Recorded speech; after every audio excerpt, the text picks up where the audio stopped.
Ha guys, let's get more news about Warriors, but first don't forget to subscribe and leave your like. Draymond and Kerr have talked about the Warriors situation in San Francisco. Draymond Kerr have discussed Warriors reality together. Originally appeared on NBC Sports Bay Area. If the Warriors can figure things out and make a run for the playoffs, it would be a great thing, but three key figures in the team's foundation aren't willing to sacrifice the team's future for the sake of immediate playoff success. After Golden State stars Steph Curry and Draymond Green recently explained why they don't think the Warriors, who are currently one game below 0-5, should make a desperate trade. Steve Kerr shared that this has been a topic of conversation among the three of them. Best video game consoles, we've talked about this, Kerr told 95.7 The Game's Willard and Dibs on Tuesday. The three of us have been together for so long, we have these types of conversations, and so yes, we've discussed it. I'm really impressed with these guys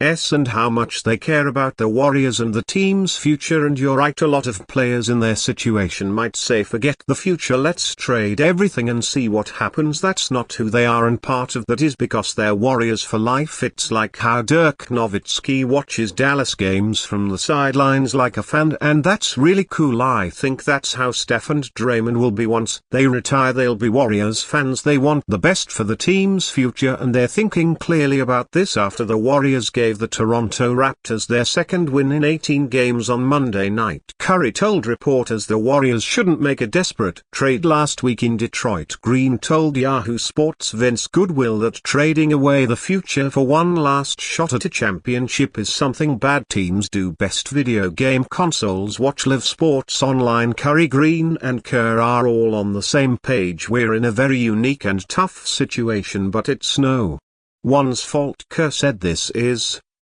just the reality of sports and life. We had this amazing run and now we're at the end of it, trying to hold on, and we know it's a young man's game. We were the rising team 10 years ago, like Oklahoma City and Houston. Now we're on the decline. We know that, we've all talked about it. It would be so irresponsible for the franchise to trade everything for one last shot at a title. You have to know your position as a team. You have to understand where the rest of the league stands, and in my opinion, and I think Mike's, Steph's and Draymond's, now is not the time to bet everything on one big gamble. That would be irresponsible. So we know where we stand, which is in the middle of the pack with a bunch of teams who are either good enough or not good enough. We need to figure out if we are, and being good enough means can we make it to the playoffs and give ourselves a chance. That's what we're trying to do as the 2024-2 NBA season reaches its halfway point. The Warriors are still searching for a winning formula. Kerr took responsibility for the team's struggles after their loss in Toronto on Monday, and the on-court results show that only a major trade would likely push the Warriors back to the top. However, Curry, Green and Kerr have been in this position before. They would rather give the next generation of Warriors stars a fair chance to reach the top two instead of risking everything for one last shot at glory. Warriors. Draymond Green explains Christmas Day viral foul against Lakers. Golden State Warriors forward Draymond Green is undoubtedly one of the best defenders of this generation and will go to the Hall of Fame as one of the greatest defensive players ever, but he also will do all of that with a non-matching reputation for being an on-court nuisance, and plays like his Christmas Day foul against the Los Angeles Lakers will be proof of it. On Christmas, Green got called for a foul for hooking his arms between two Lakers players, Hachimura and Dalton Connect, on a free throw and dragging them both to floor. It was a ridiculous moment in the game.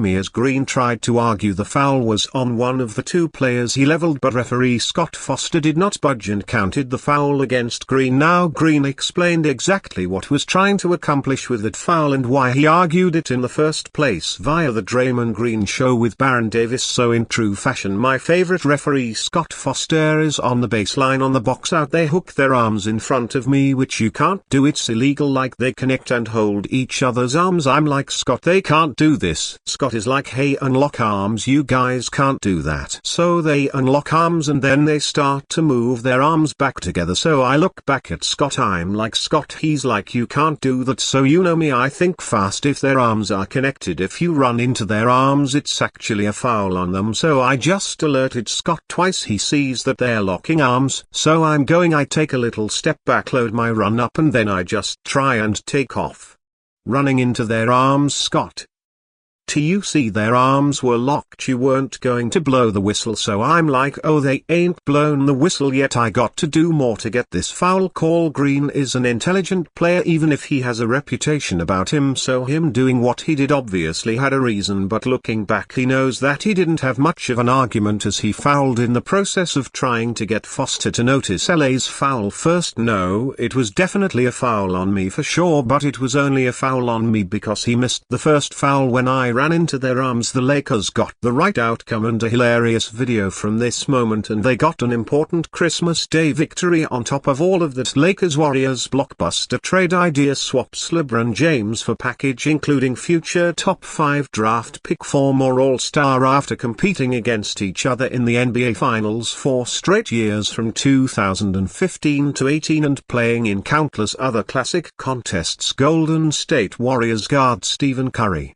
and Los Angeles Lakers forward LeBron James joined forces to lead Team USA to its 5th consecutive gold medal at the 2024 Summer Olympics in Paris, with both the 40-year-old James and 36-year-old Curry approaching the end of their NBA careers. Could they team up again, this time on the Dubs? Though the idea seems far-fetched, that hasn't stopped NBA writers from creating trade proposals that would land the association's all-time leading scorer with the league's all-time three-point king among the scribes to recently craft a blockbuster idea that would send James to the Bay Area, was Bleacher Report's Greg Schwartz in his one trade every NBA team should propose right now post. Schwartz listed an idea for the Lakers to acquire Charlotte Hornets star guard LaMelo Ball in exchange for Los Angeles' starting backcourt of Austin Reeves and Max Christie, starting forward Drew Hymira, and 4 future draft picks. Though Schwartz wrote that his list of proposals are trades that would make sense for every franchise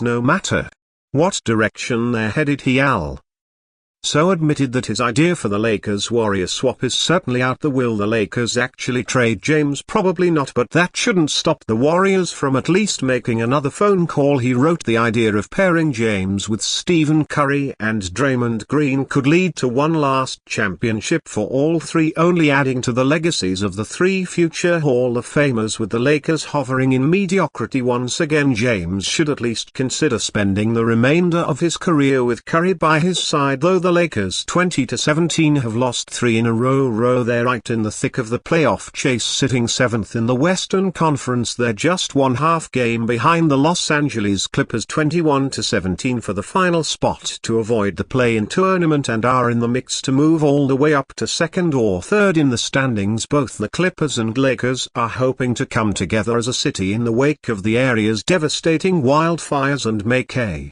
push up the conference play. Off picture, James and company are just 5.5 games behind the 2nd place Houston Rockets 26-2. Even though he's past his prime, James is still one of the best players in the NBA and his team's top weapon outside of Anthony Davis. Add in that LBJ's oldest son Bronny is a rookie with the squad, and it seems unfathomable that Los Angeles would trade its biggest name. And you fan, what do you think of the situation of LeBron James? Leave your opinion in the comments.